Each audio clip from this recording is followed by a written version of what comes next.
हमारे YouTube channel exam warriors पर। तो प्यारे बच्चों, जैसा कि आप सभी जानते हैं कि हमने दिल्ली पुलिस को लेकर एक बैच लॉन्च किया है, जिसकी जो कक्षाएं आज से हमने प्रारंभ की हैं। डेली मैंने आपको बताया कि 3 क्लासेस लगेंगी, ठीक है, जिसमें मैथ और रीजनिंग डेली रहेगा और एक सब्जेक्ट हम जीके का कवर करेंगे। तो आज हम मैथ्स के अंदर देखने वाले हैं कि पहला चैप्टर नंबर सिस्टम। वैसे मैंने इसका बेसिक जो है बता दिया, एक क्लास हम ऑलरेडी ले चुके हैं, ठीक है, लेकिन वो दिल्ली पुलिस को लेके नहीं थी, तो वो नंबर सिस्टम का बेसिक था। बेसिक तो चाहे वो आप एसएससी की तैयारी कर रहे हो या बैंकिंग की तैयारी कर रहे हो या रेलवे की तैयारी कर रहे हो या केवीएस की तैयारी या किसी अन्य एग्जाम की तैयारी कर रहे हैं, कोई भी कॉम्पिटिटिव एग्जाम है, तो उसका जो बेसिक है, बेसिक हम पढ़ चुके हैं। अगर किसी विद्यार्थी को बेसिक समझ में नहीं आया, अगर मान लो उन्होंने मेरा प्रीवियस वीडियो नहीं देखा है, एक बार मैं रिवाइज कर देता हूँ, थोड़ा सा हम फास्ट चलेंगे। रिवाइज कर देता हूँ कि नंबर सिस्टम में हम क्या क्या पढ़ चुके हैं। आज हम इसके क्वेश्चंस करेंगे। अगर मैं उसी लेक्चर को रिपीट करूंगा तो वेस्टेज ऑफ टाइम हो जाएगा। तो थोड़ा सा जो विद्यार्थी नए हैं, घबराइएगा नहीं, हम थोड़ा सा जीरो से ही स्टार्ट कर रहे हैं, लेकिन थोड़ा सा फास्ट चलेगा बेसिक। लेकिन जो हम क्वेश्चंस करेंगे वो स्लो चलेंगे, बिल्कुल धीरे चलेंगे। जब तक आपको समझ में नहीं आएगा आप कमेंट कीजिएगा, आपको जरूर उसका फीडबैक मिलेगा, रिप्लाई मिलेगा। तो देखिएगा प्यारे बच्चों, नंबर सिस्टम जिसे कहा जाता है संख्या पद्धति, इसका मतलब संख्या को रिप्रेजेंट करने के तरीके को, नंबर को रिप्रेजेंट करने के तरीके को नंबर सिस्टम कहा जाता है। नंबर को रिप्रेजेंट करने के जो हमारे पास तरीके हैं, जो हमारे पास तरीके हैं वो क्या क्या है देखिएगा। पहला है बाइनरी नंबर सिस्टम,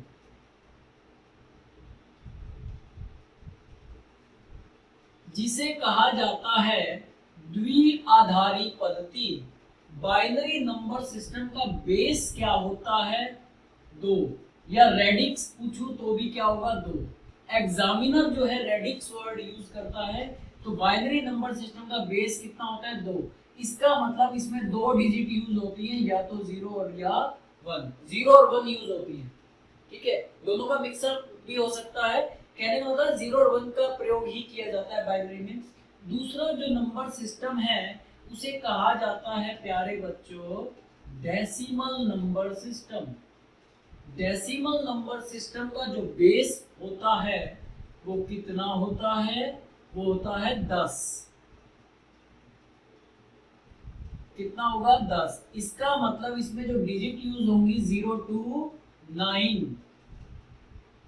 तीसरा जो नंबर सिस्टम को रिप्रेजेंट करने का तरीका है ऑक्टल नंबर सिस्टम। ये चीजें आप कंप्यूटर में भी पढ़ोगे, कंप्यूटर में भी है ये।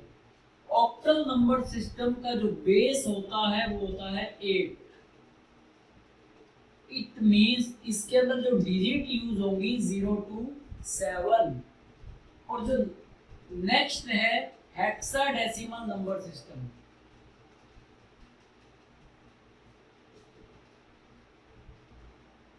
प्यारे बच्चों, हेक्साडेसिमल नंबर सिस्टम का जो बेस होता है वो होता है 16।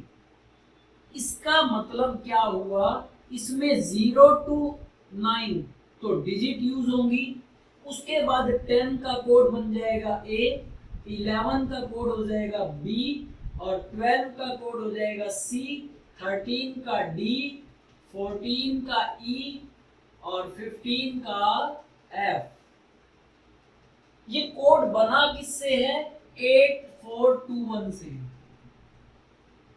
8421। देखिएगा, अगर मुझे 10 का कोड बनाना है, फॉर एग्जांपल अगर मुझे 10 का कोड बनाना है तो 8421 आपने लिखा। अब देखिएगा 10 किस किस को यूज करके बन रहा है? 8 और 2 10। जो डिजिट यूज हो रही है उसके नीचे 1 और बाकी 0। इसका मतलब जो 10 का कोड आया प्यारे बच्चों वो क्या आया? 10 10। क्लियर है? बिल्कुल क्लियर है। तो ये एक बार आप जल्दी से इसे नोट करेंगे, फिर हम आगे चलेंगे।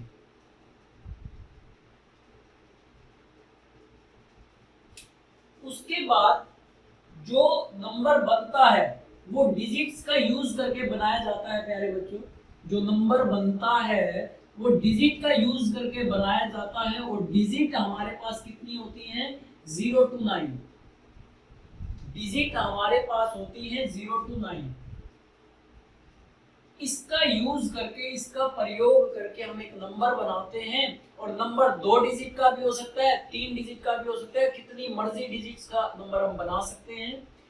तो कोई भी नंबर जो हम बनाते हैं, कोई भी नंबर जो हम बनाते हैं, मान लीजिए मैंने एक नंबर लिया 6421, तो प्यारे बच्चों ये कितने डिजिट का नंबर है? 4 डिजिट का नंबर है। कोई भी नंबर जो हम बनाते हैं उसके 2 पार्ट होते हैं। एक होता है प्लेस वैल्यू, जिसे कहा जाता है स्थानीय मान, और एक होता है फेस वैल्यू, जिसे कहते हैं अंकीय मान।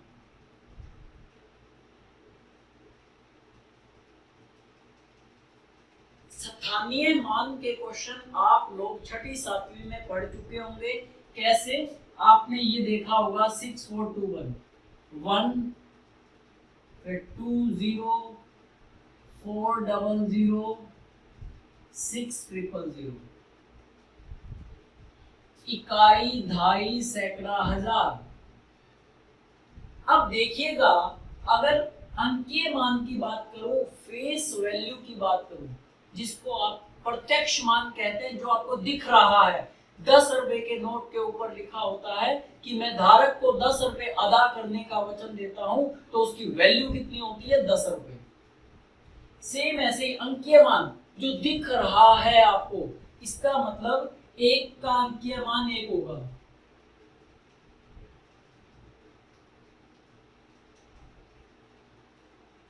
4 का अंकीय मान कितना होगा? 4 होगा, 6 का अंकीय मान कितना होगा? 6 होगा, और क्या रह गया हमारे पास? 2 का अंकीय मान कितना होगा? 2। इसी प्रकार 1 का स्थानीय मान 1,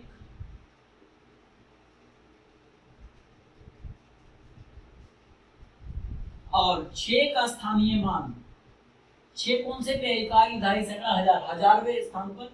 तो 6 का स्थानीय मान क्या होगा प्यारे बच्चों? 6000। तो इसको देखने से क्या पता चला? किस स्थान का अंकीय मान, नोट डाल के लिखेंगे, किस स्थान का अंकीय मान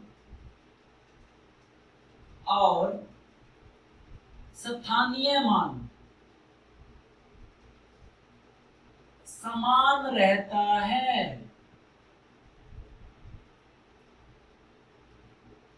तो इसका आंसर क्या होगा? इकाई के स्थान का।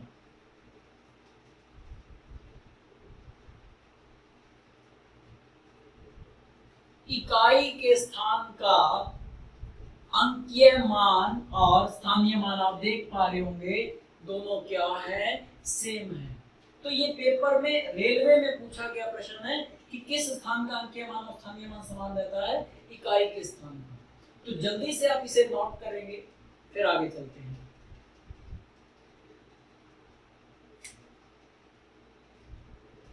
देखिएगा, कोई भी नंबर जो बनता है वो एक कॉम्प्लेक्स नंबर होता है।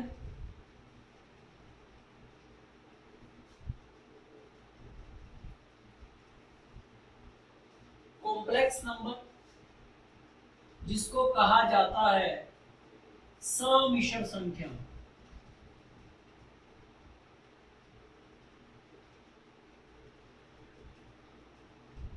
एक ऐसा नंबर जिसके अंदर 2 पार्ट हो, रियल पार्ट और इमेजिनरी, या ये कह सकते हैं कि एक ऐसा नंबर जो a प्लस आयोटा b की फॉर्म में लिखा हो, a प्लस आयोटा b की फॉर्म में लिखा हो, वो क्या कहलाएगा? कॉम्प्लेक्स नंबर कहलाएगा। इसका मतलब जिसके साथ i लगा हुआ है वो एक इमेजिनरी पार्ट है, और जिसके साथ i नहीं लगा वो रियल पार्ट है। इसे हम z से डिनोट कर देते हैं, ठीक है। तो i क्या है? एक इमेजिनरी नंबर है। आई क्या है, मेरा एक इमेजिनरी नंबर है। आई क्या है, मेरा एक इमेजिनरी नंबर है। ठीक है, अब आई स्क्वायर की वैल्यू क्या होती है, -1। आई स्क्वायर की वैल्यू क्या होती है, -1। आई की वैल्यू क्या हो जाएगी, √-1। पेपर में पूछ सकता है ये वाली डायरेक्ट वैल्यू। इमेजिनरी नंबर मतलब सिर्फ कल्पनाओं में है, सिर्फ कल्पनाओं में है, जो रियल लाइफ में एग्जिस्ट नहीं करता है। जैसे आपकी कल्पनाओं में भी कोई ना कोई घूमता रहता है। तो प्यारे बच्चों, मैं बार बार हर क्लास में बोलता हूँ कि अगर आपको अपने सपनों को सच करना है, अगर आप अपनी कल्पनाओं को वास्तविकता में बदलना चाहते हैं, तो आपको कंधे पे स्टार लगाने पड़ेंगे। जो आपकी कल्पनाएं हैं वो हकीकत में बदल जाएंगी। तो जल्दी से आप इसे नोट करेंगे।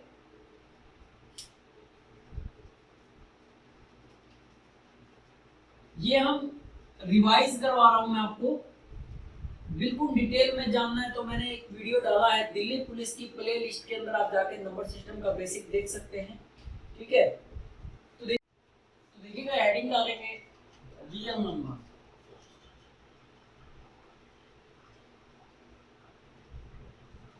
वास्तविक संख्या।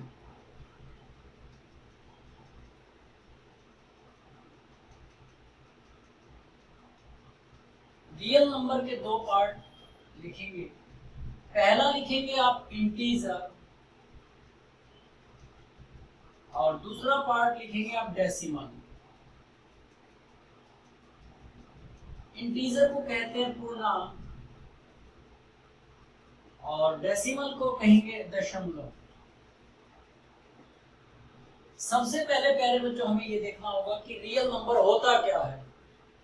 नंबर से रिप्रेजेंटेड होना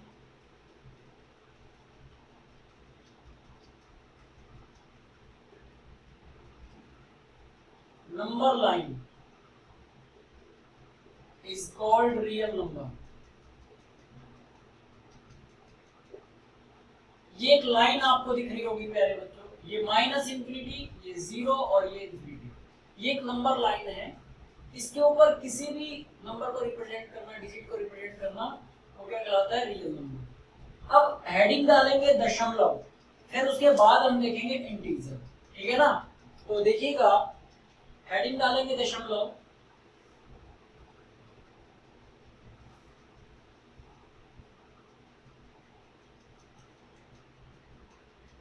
डेसिमल, दशमलव।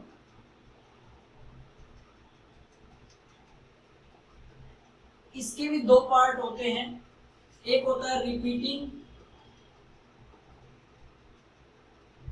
या आप कह सकते हैं टर्मिनेटिंग, रिपीटिंग और टर्मिनेटिंग, और दूसरा क्या होगा, non repeating non terminating.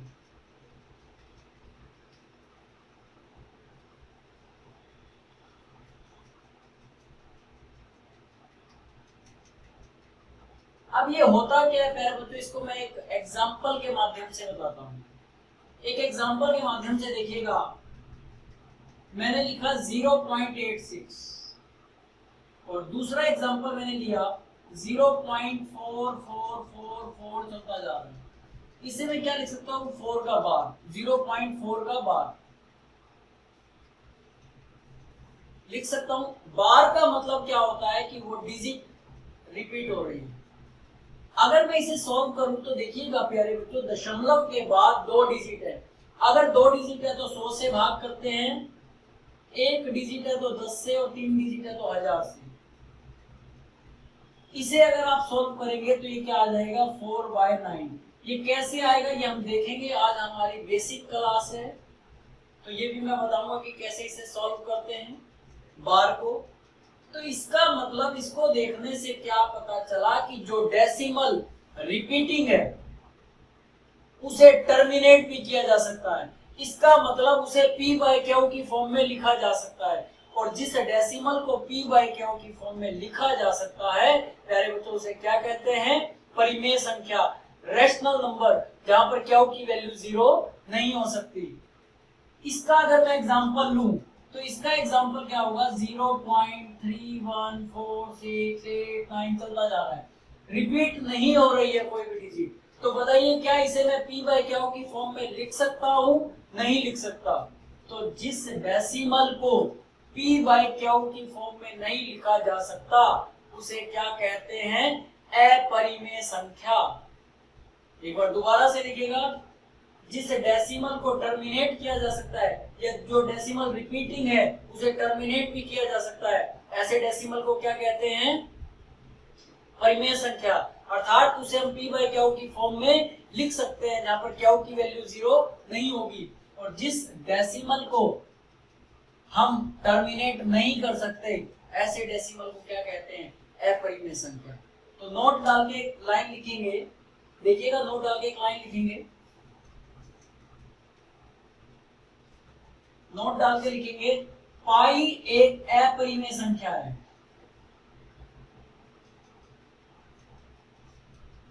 Pi is an irrational number.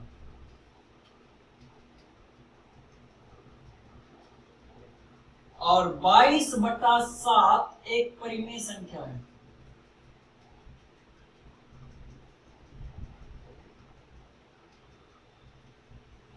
अब प्यारे बच्चों, आपको देखने पे लग रहा होगा कि दोनों तो सेम है, लेकिन आंसर अलग कैसे हो गया? तो 22/7 पाई की एक अप्रोक्सीमेट वैल्यू है जो हम क्वेश्चन को सॉल्व करने के लिए अपनी सुविधा के लिए लेते हैं। अदरवाइज पाई का मान अनंत तक चलता जा रहा है। पाई की इतनी मोटी बुक आती है, अगर आप भी अपना नाम Guinness book of world record में लिखवाना चाहते हैं, दर्ज करवाना चाहते हैं, तो दशमलव के बाद पाई के जितने डिजिट आप याद कर सकते हैं कीजिएगा। अगर आपने मैक्सिमम डिजिट याद कर लिए जो ऑलरेडी रिकॉर्ड टूटा हुआ उससे ऊपर के, तो आपका नेम भी Guinness book of world record में लिखा जा सकता है। लेकिन उसके लिए आपको प्रॉपर डिसिप्लिन के साथ मेहनत करनी पड़ेगी, एक प्रॉपर स्ट्रेटेजी फॉलो करनी पड़ेगी। और सेम अगर आप यही दिल्ली पुलिस में एडमिशन लेना, सिलेक्शन लेना चाहते हैं, तो मैंने आपको बताया कि एक प्रॉपर रणनीति बनानी पड़ेगी, एक प्रॉपर डिसिप्लिन के साथ तैयारी करनी पड़ेगी, मॉक टेस्ट लगाने पड़ेंगे। और वो दिन दूर नहीं जब आप लोग कहोगे कि सर हमारी मेहनत सफल हुई और हमारा सिलेक्शन हो गया। तो ये हमने पढ़ा डेसिमल के बारे में। अब डालेंगे इंटीजर।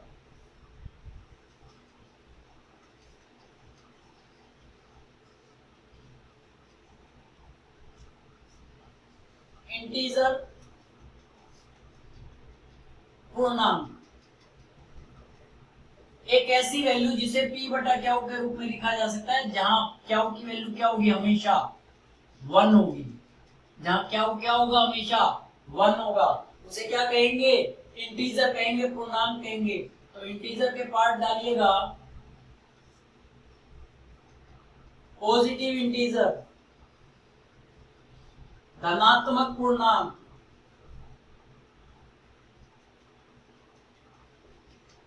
जीरो, और नेगेटिव इंटीजर, ऋणात्मक पूर्णांक।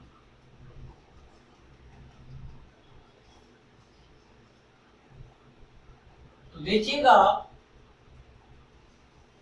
1 2 3 और जाता जा रहा है इनफाइनाइट तक। इसका मतलब जो संख्या 1 से शुरू होकर अनंत तक जाती है वो इंटीजर तो कहलाएगी पॉजिटिव, लेकिन उसका एक पर्टिकुलर नाम क्या है? प्राकृतिक संख्या, नेचुरल नंबर। जो संख्या 1 से शुरू होकर अनंत तक जाती है उसे क्या कहते हैं? नेचुरल नंबर, प्राकृतिक संख्या।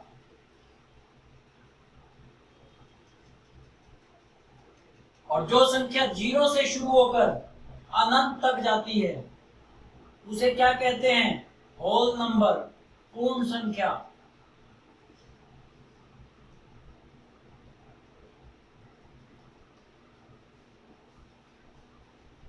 और ऋणात्मक पूर्णांक, नेगेटिव इंटीजर, -1 -2 चलता जा रहा है, माइनस इंफिनिटी तक।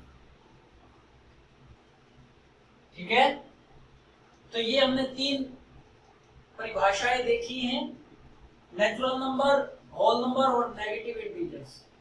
इंटीजर का सेकंड टाइप आप लिखेंगे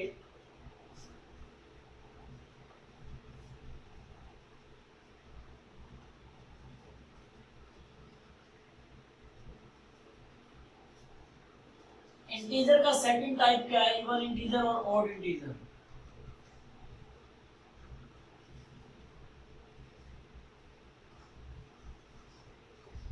इवन इंटीजर या इवन नंबर आप कह सकते हैं, सम संख्या।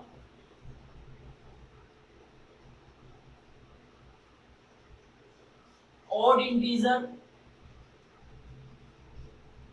ऑड नंबर, विषम संख्या।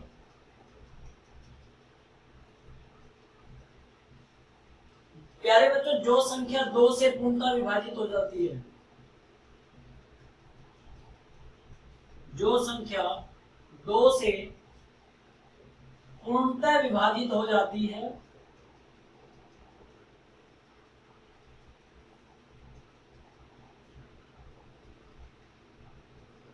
उसे क्या कहते हैं? सम संख्या कहते हैं।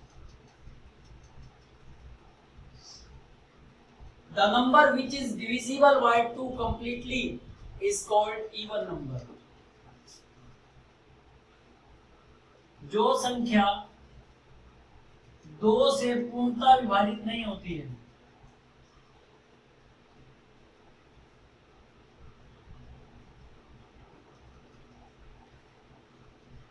उसे विषम संख्या कहते हैं।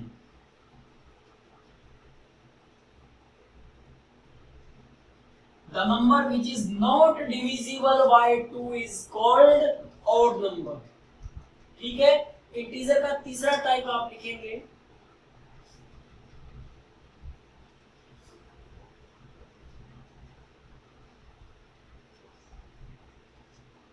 प्राइम नंबर और composite number.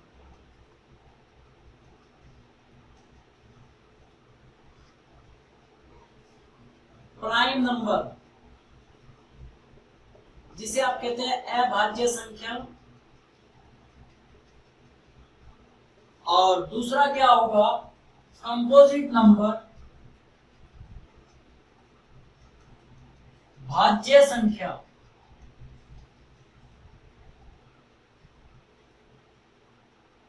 Prime numbers are those numbers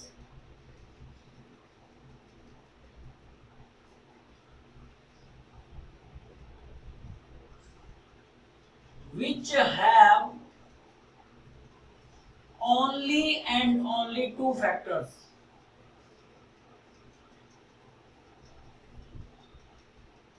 i.e. 1 and itself। ठीक है, अभाज्य संख्याएं वे संख्याएं होती हैं जिसके केवल और केवल 2 फैक्टर हो। देसी भाषा में कहें तो या तो वो खुद से भाग होगी या वो 1 से भाग होगी। एग्जाम्पल देख लीजिए, 2 या तो 1 से भाग हो रहा है या 2 से। 3 या तो 1 से भाग हो रहा है 3 से। 5 1 से भाग हो रहा है 5 से। 7 1 से भाग हो रहा है 7 से। ना तो 2 से कम होंगे फैक्टर, ना 2 से ज्यादा। Composite numbers are those numbers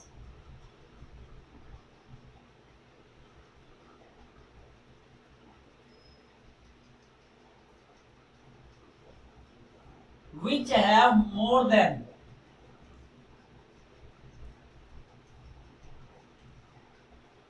2 factors। For example 6, आप देख लीजिए 1 से भाग हो रहा है, 2 से भी, 3 से भी और 6 से भी। तो प्यारे बच्चों यहाँ फैक्टर कितने हो गए? 1 2 3 4। तो प्राइम नंबर्स में सिर्फ और सिर्फ 2 फैक्टर होंगे, या तो वो खुद से भाग होगा या वो 1 से भाग होगा, और कंपोजिट में 2 से ज्यादा होंगे। अब आपके दिमाग में प्रश्न आ रहा होगा, तो धैर्य बना के रखिएगा, मैं वही लिखने जा रहा हूं।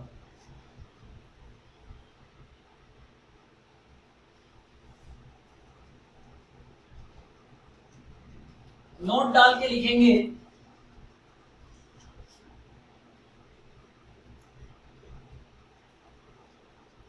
one is neither prime nor composite।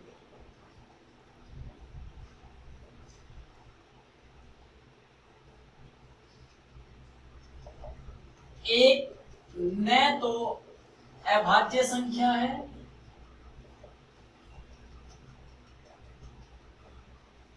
न ही भाज्य है। क्यों? क्योंकि एक का केवल एक फैक्टर हो रहा है, और प्राइम नंबर की कंडीशन क्या थी, केवल और केवल दो फैक्टर, ना तो दो से कम ना दो से ज्यादा। उसके बाद दूसरा पॉइंट लिखेंगे इसके अंदर, 2 is an even prime number, दो एक सम अभाज्य संख्या है। इसके बाद जितनी भी संख्याएं आएंगी वो क्या आएंगी, ओड नंबर्स आएंगे, विषम। दो के बाद क्या आएगा, 3, 5, 7, 11, 13। सिर्फ दो ही एक ऐसा है जो सम भी है और अभाज्य संख्या भी है। इसके अलावा इसके और भी टाइप्स होते हैं, ट्विन प्राइम, को प्राइम, ठीक है। तो वो मैं ऑलरेडी डाल चुका हूं लास्ट लेक्चर के अंदर, आप नंबर सिस्टम के बेसिक में देख लीजिएगा। बेसिक सभी का सेम रहता है। ये तो उन विद्यार्थियों के लिए आज मैंने रिपीट किया है जिन विद्यार्थियों की आज पहली क्लास है। तो आज हम क्वेश्चंस करेंगे, तो जल्दी से आप इसे नोट करें, फिर हम क्वेश्चंस की तरफ चलते हैं। देखिएगा क्वेश्चन नंबर 1 आज की क्लास का, देखिएगा टाइप नंबर 1 लिखेंगे सबसे पहले, क्वेश्चन बेस्ड ऑन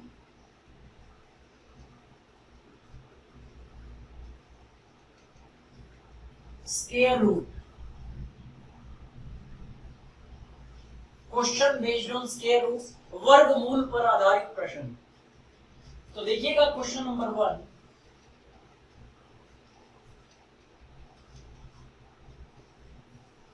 वर्गमूल 6 प्लस वर्गमूल 6 प्लस वर्गमूल 6 प्लस वर्गमूल 6, और ये चलता जा रहा है इनफाइनाइट तक।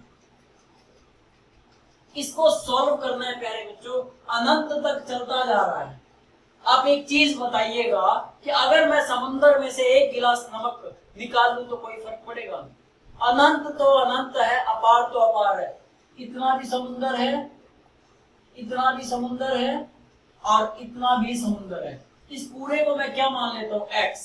x के बराबर मानेंगे तो मैं इसको ये लिख सकता हूं, भाई ये एक समुद्र में से एक निकाल लिया गिलास, या एक बाल्टी कह सकते हैं, तो बाकी तो उतना ही रहेगा ना, अनंत तो अनंत ही रहना है।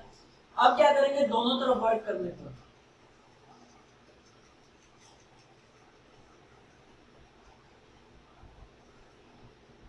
तो देखिएगा दोनों तरफ वर्ग करेंगे तो क्या है बच्चों, x की 2, वर्ग से वर्गमूल कट गया तो क्या आ गया, 6 प्लस x। इसे आगे लाएंगे तो एक द्विघात समीकरण बन जाएगा, एक ऐसा समीकरण जिसमें x की अधिकतम घात 2 होती है, वह द्विघात समीकरण कहलाता है। इसका मतलब यहाँ से x की 2 वैल्यू निकलेगी। अब द्विघात समीकरण को सॉल्व करने के दो तरीके होते हैं, एक होता है फैक्टराइजेशन मेथड जिसे गुणनखंड विधि कहते हैं, एक होता है डिस्क्रिमिनेंट मेथड जिसे विविधकर विधि कहते हैं। हम एक ही मेथड से सॉल्व कर लेते हैं। मुझे ऐसी दो वैल्यू लेनी है जिसे गुना करके आना चाहिए 6x की 2। जिसके साथ कुछ नहीं होता उसका कौन होता है, भगवान। सबका मालिक एक है, उसके साथ 1 होता है। तो ऐसी दो वैल्यू लेनी है जिसको गुना करके 6 आना चाहिए, जोड़ घटा करके 1 माइनस के, ठीक है। तो देखिएगा x की 2 माइनस 3x प्लस के 2x माइनस 6 बराबर 0। माइनस के 3x को प्लस के 2x से करेंगे तो प्यारे बच्चों क्या आएगा, माइनस के 6x की 2, और माइनस के 3x में से प्लस के 2x जाएगा तो माइनस के 1x बचेगा। फैक्टर कर दिए मैंने, तो इन दोनों में से x कॉमन लिया तो क्या बचेगा, x माइनस 3। इधर से 2 कॉमन लिया तो x माइनस 3 बराबर 0। ये और ये सेम है, तो x माइनस 3 और ये x प्लस 2 बराबर 0। तो यहाँ से x माइनस 3 बराबर 0 और यहाँ से x प्लस 2 बराबर 0। यहाँ से क्या आ जाएगा, x बराबर 3, क्योंकि जो चीज इधर माइनस की उधर जाके प्लस की हो जाएगी, और ये x बराबर माइनस 2। दो वैल्यू आ गई। अब एक चीज देखिएगा, अगर आपकी जेब में 1 रुपया है, फिर 2 रुपए, फिर 3 रुपए जोड़ते जा रहे हो तो कम होंगे या ज्यादा, ज्यादा। तो पॉजिटिव में है तो आंसर पॉजिटिव ही आएगा, तो x का मान माइनस 2 नहीं हो सकता, तो x की वैल्यू क्या आ जाएगी, 3। ये उन विद्यार्थियों के लिए है जिनको मैथ नहीं आता। अगर पेपर में आप इस तरीके से करते रहे तो प्यारे विद्यार्थियों आपको मैथ तो आ जाएगा, लेकिन दिल्ली पुलिस में सिलेक्शन नहीं होगा। सिलेक्शन के लिए हमें स्मार्ट अप्रोच, स्मार्ट स्ट्रेटजी लगानी होगी, वो चीजें हम देख लेते हैं। जल्दी से आप इसे नोट करना चाहें तो कर सकते हैं।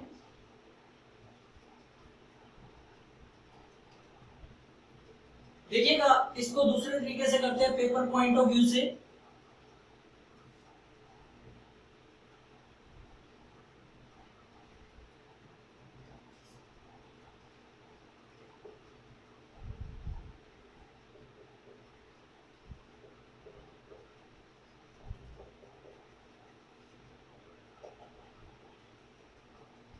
प्यारे बच्चों, हमें ऐसी दो वैल्यू लेनी है जिसको गुना करके आना चाहिए 6 और उन दोनों वैल्यू का डिफरेंस क्या होना चाहिए 1।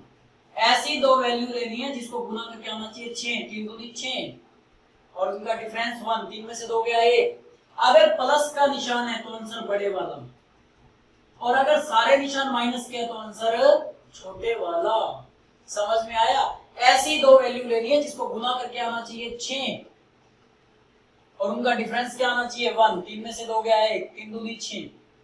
अब देखिएगा, अगर किसी विद्यार्थी को ये नहीं आता तो वो एक फार्मूला भी नोट कर सकता है, वो फार्मूले से कर लेगा। फार्मूला क्या है? 4a + 1 का root plus minus 1 divided by 2। ये प्लस माइनस क्यों है? अगर प्लस का निशान है तो +1 करेंगे और माइनस का निशान है तो -1 करेंगे, और a की वैल्यू क्या है 6। तो देखिएगा 4 × 6 +1 का रूट, प्लस है तो +1 डिवाइडेड बाय 2।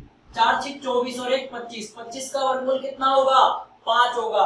5 और 1 6, 6/2 कितना आएगा? 3। आ गया आंसर? बिल्कुल आ गया। ठीक है, मैंने तीनों तरीके से आपको बताया। बेसिक तरीका, एक वो तरीका जो कि जिस विद्यार्थी को मैथ नहीं आता, हमें 15 नंबर लेने हैं इसके अंदर। ठीक है, 15 नंबर का मैथ आएगा। और एक वो तरीका जो हमें पेपर में लगाना है, और एक फार्मूला बेस। इतने प्रकार के मेथड से कोई भी इंस्टीट्यूट वाला नहीं कराता है। आप फोकस कीजिए, सिलेक्शन की जिम्मेवारी मेरी है। ठीक है, तो देखिएगा next question number 2।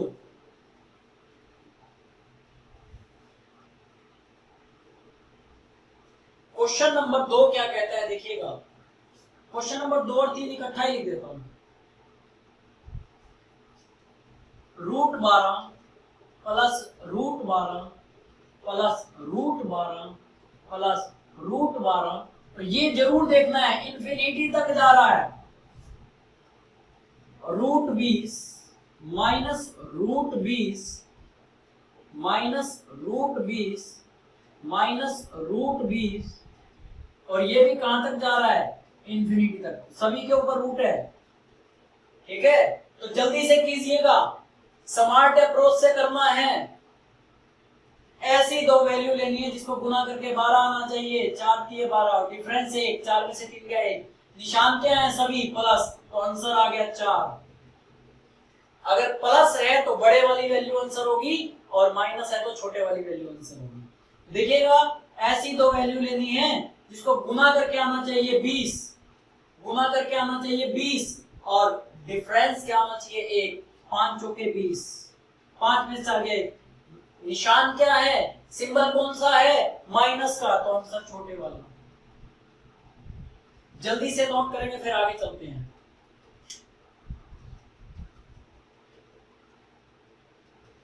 Question number 4 और 5 देखिएगा।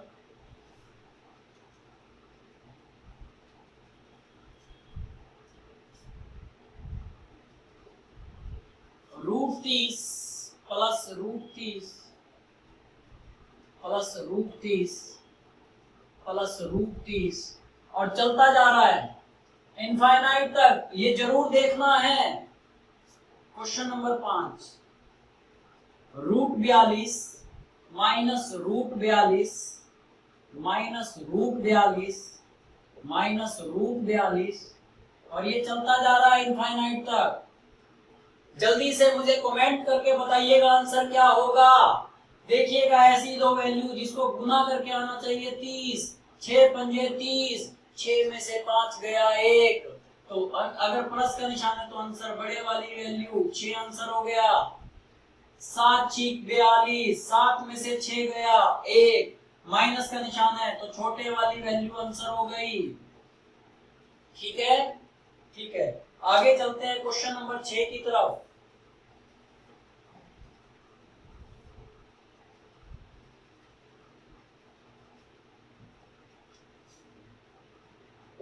क्वेश्चन नंबर 6 क्या कहता है, √56 प्लस √56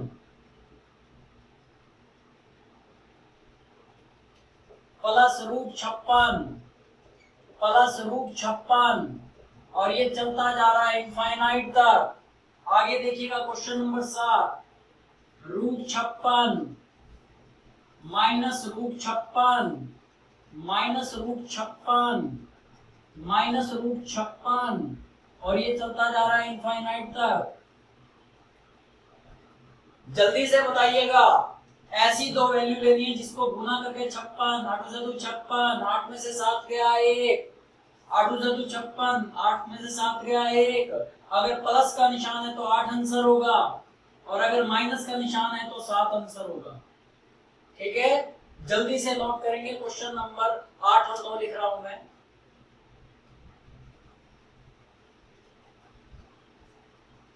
हर टाइप का हम प्रश्न करेंगे। Question number 8, √5 plus √5 plus √5 plus √5 और ये जा रहा है इनफाइनाइट तक। Next question number 9, √7 minus √7 minus √7 minus √7 minus √7 और ये इनफाइनाइट तक जाना है। अब ऐसी दो वैल्यू लेनी है जिसको गुना करके आना चाहिए 5 और जोड़ घटा करके डिफरेंस कितना आना चाहिए 1।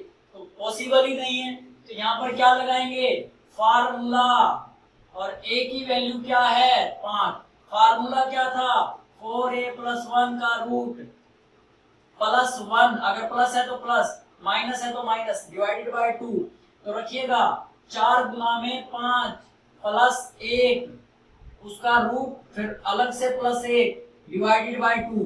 4 पंजे 20 और 1 21, तो इसका आंसर क्या आ गया, √21 प्लस 1/2। ये मेरा आंसर आ गया है। अगर एग्जामिनर ने सॉल्व कर रखा हो तो क्या आप सॉल्व नहीं कर सकते? इसकी वैल्यू 4 से बड़ी होगी और 5 से छोटी होगी। ऑप्शन पे भी थोड़ा सा नजर घुमाया करो, जरूरी नहीं है कि हर क्वेश्चन को पूरा सॉल्व किया जाए। यहाँ पर a की वैल्यू क्या हो गई 7, तो रखो इस फार्मूले में 4 × 7 = 28 प्लस 1 माइनस 1 इस बार डिवाइड बाय 2। क्यों? क्योंकि माइनस के निशान है। a की वैल्यू 7, 4 × 7 = 28 और 1 29, √29 माइनस 1 डिवाइडेड बाय 2 मेरा आंसर आ गया। ठीक है, जल्दी से नोट करो। अभी तक प्यारे बच्चों हमने क्या किया, एक ऐसी वैल्यू भी देखी जिसके फैक्टर भी बन रहे थे और डिफरेंस 1 भी आ रहा था, लेकिन इसमें ऐसी दो वैल्यू नहीं आ रही है कि जिसको गुना करने पे 5 तो आ जाएगा, लेकिन डिफरेंस भी क्या आना चाहिए 1। नहीं आ रहा तो फार्मूले से लगा लो। सारे हथियार मैंने आपको दे रखे हैं, कौन सा हथियार किस टाइम पे यूज करना है। अगर आपने वो हथियार यूज करना सीख लिया तो आपके सिलेक्शन को, आपके दिल्ली पुलिस के सिलेक्शन को मैं दावा कर सकता हूं कि कोई नहीं रोक सकता आपके सिलेक्शन को। तो जल्दी से नोट करेंगे, क्वेश्चन नंबर 10 और 11 की तरफ हम बढ़ते हैं।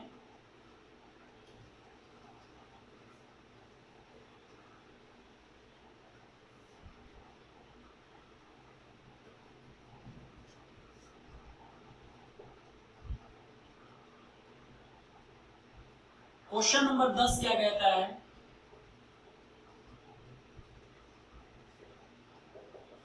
ये भी इनफाइनाइट तक जा रहा है, ये भी इनफाइनाइट तक जा रहा है।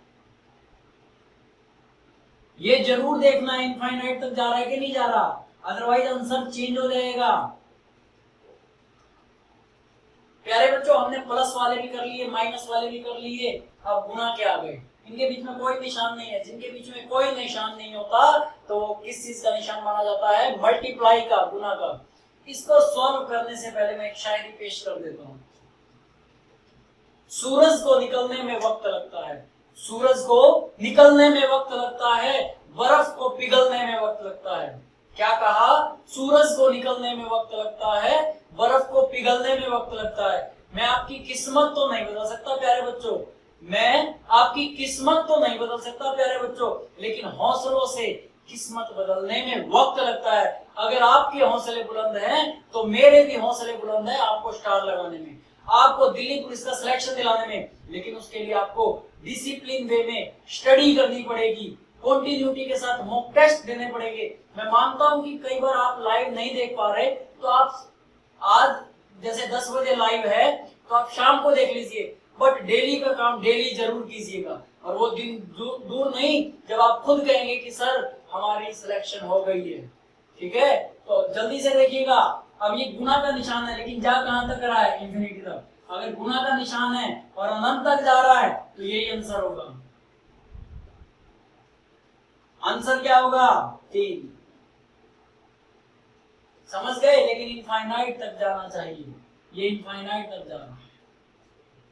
क्लियर है? बिल्कुल क्लियर है। आगे देखिएगा क्वेश्चन नंबर 12 और 13।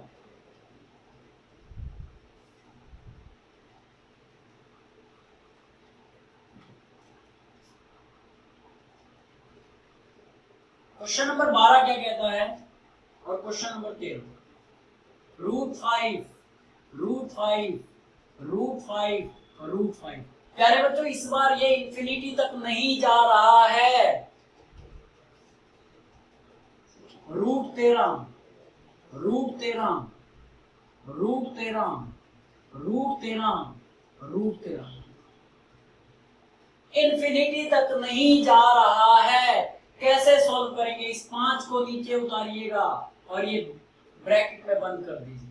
अब गिनिएगा 1 2 3 4, 1 2 3 4, तो 2 की पावर 4, हमेशा 2 की पावर ही लगानी है। 2 की पावर 4 कितना होता है? 2 दूनी 4, 4 दूनी 8, 8 दूनी 16। तो यहाँ 16 लगाएं, ऊपर 1 कम लिख दें।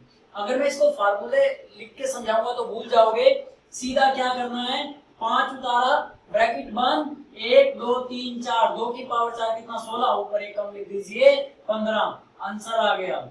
इधर देखिएगा, इसको अगर मैं सॉल्व करूं तो पहले तो 13 उतारोगे, फिर ब्रैकेट बंद, 1 2 3 4 5, हमेशा 2 की पावर में ही लिखना है। 2 की पावर 5 कितना होगा? 2 दूनी 4, 4 दूनी 8, 8 दूनी 16, 16 दूनी 32। तो यहाँ 32 लिख दीजिए नीचे। नीचे का मतलब डिनोमिनेटर, मतलब हर, और ऊपर 1 कम लिख दीजिए।